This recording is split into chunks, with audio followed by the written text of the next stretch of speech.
ఓం సాయిరాం. సాయిబాబా భక్తులందరికీ నమస్కారం అండి. బాబా గారి ఆశీస్సులతో అందరూ సంతోషంగా ఉండాలని కోరుకుంటున్నాను. శ్రీ పోలేరమ్మ తల్లి దివ్య ఆశీస్సులతో జాతకం చెప్పబడును. వ్యాపార అభివృద్ధి, ఉద్యోగ సమస్యలు, ప్రేమ పెళ్లి సమస్యలు, ఎటువంటి సమస్యకైనా పరిష్కారం చెప్పబడును. మీరు ఎక్కడెక్కడో జ్యోతిష్యం చెప్పించుకొని అది నెరవేరలేదని బాధపడుతున్నారా? స్త్రీ పురుష వశీకరణకు ప్రత్యేకమైన పూజలు చేసి 100% పరిష్కరించబడును. గురువు గారికి నమ్మకంతో కాల్ చేయండి. గురూజీ నంబర్ 9888633358. ప్రతి సమస్యకు పరిష్కారం చెప్పబడుతుంది. బాబా గారు ఒక చక్కటి సందేశంతో మన ముందుకు వచ్చారండి.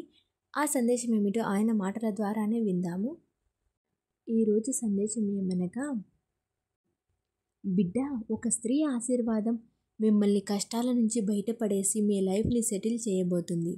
ఆమె ఎవరో ఇప్పుడో తెలుసుకో తల్లి అని మన బాబా గారు ఈరోజైతే చాలా చాలా అద్భుతమైనటువంటి సందేశంతో మన ముందుకు వచ్చారండి. మన బాబా గారు ఈరోజు మనకి ఎలాంటి సందేశం అందించాలనుకుంటున్నారో ఆయన మాటల ద్వారానే తెలుసుకుందాం.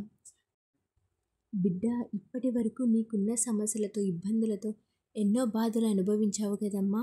అయితే నీకు కొత్తగా ఏర్పడినటువంటి సమస్య ఏమిటో తెలుసా? ఎంతో సంతోషంగా ఉండేటువంటి నీ జీవితంలో నీ చుట్టూ ఉన్నవారు కొంచెం విషయాన్ని చిమ్మాలని చూస్తున్నారు తల్లి.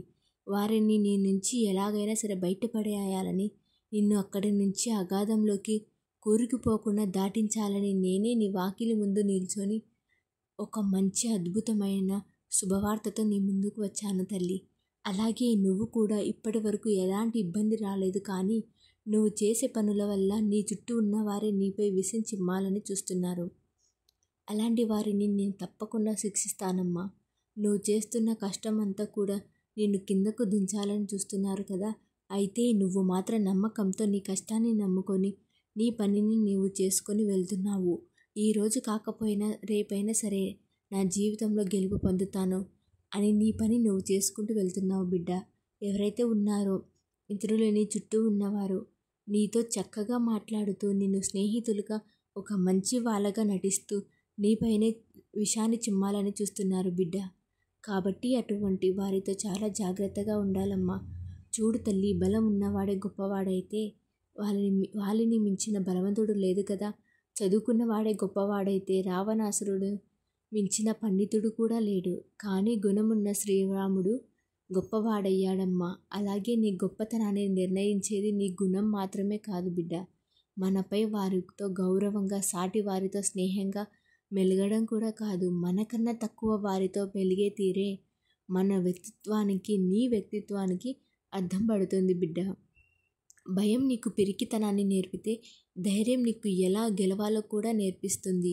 అందుకే భయాన్ని పక్కన పెట్టి కష్టాలను ఓడించి ధైర్యాన్ని ఆయుధంగా చేసుకొని జీవితాన్ని గెలుచుకో. చూడు బిడ్డ, జీవితంలో మనం పడిపోయిన ప్రతిసారి పైకి లేపడానికి ప్రయత్నించాలి. పైకి లేవడానికి ఎప్పుడు ప్రయత్నిస్తూనే ఉండాలమ్మా. అంతేకాని పడిపోయాము కదా అని అక్కడే పరుపు వేసుకొని విశ్రమించకూడదు. నీకు ఎవరు ఏ సహాయం చేయడం లేదని అసలు బాధపడకు. కొన్నిసార్లు వాళ్ళు ఏ సహాయం చేయకపోవడమే నీకు చేసే అతిపెద్ద సహాయం అని గుర్తుంచుకో. ఎన్ని కష్టాలు ఎదురైనా పట్టువదలని విక్రమార్కుల్లా పైకి లేచి పోరాడిన వారికి ఈ లోకంలో నిజమైన గెలుపు దక్కుతుందని తెలుసుకో బిడ్డ. దానికి నిజమైన విలువ ఉంటుంది. నిన్ను చూసిన ఎగతాళిగా నవ్వేవారిని నవ్వుకొని, అసూయగా ఏడ్చేవారిని ఏడ్చుకోండి. అలాగే నువ్వు మాత్రం ఎప్పుడు నీలాగే ఉండు. ఏదో ఒకరోజు నిన్ను ఎగతాళి చేసిన వారు, అసూయ పడ్డవారే నీ సాయం కోసం నీ దగ్గరకు వస్తారని గుర్తుంచుకోమ్మా. ఇది మాత్రం మర్చిపోవద్దు. మీరు సంతోషంగా ఉండాలని కోరుకుంటే సంతోషంగానే ఉంటారు. అలాగే మీరు బాధల్లో ఉండాలని కోరుకుంటే బాధల్లోనే ఉంటారు తల్లి. ఏదైనా మీ మనసుపైనే ఆధారపడి ఉంటుంది, నీ ఆలోచన విధానంపైన ఆధారపడి ఉంటుందని మర్చిపోకమ్మా. పరిస్థితులతో పోల్చుకోవడం పగిలిన అద్దంతో చూసుకోవడమే. అవి రెండూ నిన్ను తక్కువ చేసి చూపిస్తాయి. నీవు ఎంత మంచిగా ఉన్నా సరే ఎవరో ఒకరి కథలో నువ్వు చెడ్డవాడివే కదా. మరి ఎందుకమ్మా ఇతరులు నచ్చాలని నటిస్తూ బ్రతకడం కన్నా నీకు నచ్చినట్లుగా బ్రతకడం నీకు మంచిది కదా. ఒకటి చెబుతాను, గుర్తుంచుకో బిడ్డ. పోరాడవలసి వస్తే సింహంతో పోరాడు. ఓడిన చివరికి నువ్వు వీరురాలిగా మిగులుతావు. కానీ బురదలో పొందే పందితో పోరాడకమ్మా.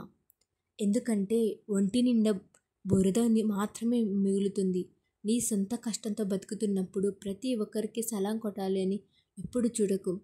నీ తెలివితేటలు ఎప్పుడు కూడా నీ బ్రతుకును బాగు చేసుకోవాలే కానీ ఎదుటివారి బ్రతుకుని నాశనం చేయడానికి అస్సలు ఉపయోగించుకోకూడదు. ఏ పనైనా అలవాటుగా అధికంగా చేయడం వల్ల అది వ్యసనంగా మారుతుందని గుర్తుంచుకో.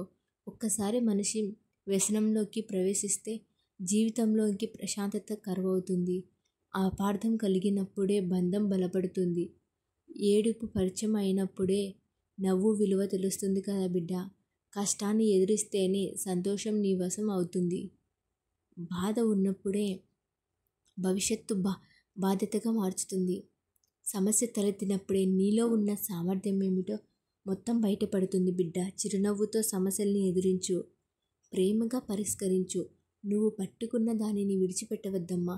విడిచిపెట్టే ఉద్దేశం ఉన్నప్పుడు అసలు పట్టుకోవద్దు. చూడు బిడ్డ, అది ఆశయమైనా బంధమైనా. అర్థమైందా తల్లి? అగ్గిపెట్టెలోని చివరి అగ్గిపుల్లను వెలిగించడంలో ఉన్న జాగ్రత్త మొదటి అగ్గిపుల్లను వెలిగించడం కూడా చూసుకోవాలి. అలాగే జీవితంలో నువ్వు అన్ని క్షణాలు ఆనందంగా ఉండాలి అంటే ఎప్పుడు కూడా ఒక నిర్ణయాన్ని తీసుకుని మొదటి అవకాశం అయి ఉండాలి. సమయం ఒకే చోట ఆగిపోదు. అలాగే జీవితం ఎప్పుడు కూడా ఒకేలాగా ఉండదమ్మా. ఏ పరిస్థితినైనా సానుకూలంగా స్వీకరిస్తేనే కదా నీ జీవితం సాఫీగా సాగిపోతుంది.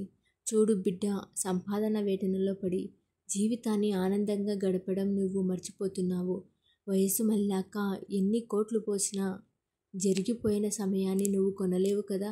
తరిగిపోయిన వయసు కూడా నువ్వు తిరిగి పొందలేవు. అందుకే ప్రతి క్షణాన్ని ఆస్వాదించు, సంతోషంగా గడపటానికి ప్రయత్నించు బిడ్డ.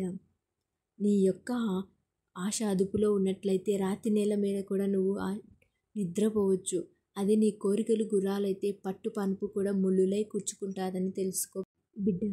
జీవితంలో ఈ ఇద్దరిని నువ్వు ఎప్పుడూ మర్చిపోవద్దు. మొదటి వ్యక్తి నిన్ను గెలిపించడానికి నీకోసం అన్నీ కోల్పోయిన మీ నాన్న బిడ్డ. ఇక రెండవది నీ ప్రతి సమస్యలో ఎల్లప్పుడూ నీకు తోడుగా ఉండే మీ అమ్మ. అర్థమైందా తల్లి? ఆ తల్లి యొక్క ఆశీర్వాదంతోనే నీకు ఉన్నటువంటి కష్టాల నుంచి బయటపడివేసి నీ జీవితం అనేది మరింత ముందుకు సాగిపోతుంది బిడ్డ.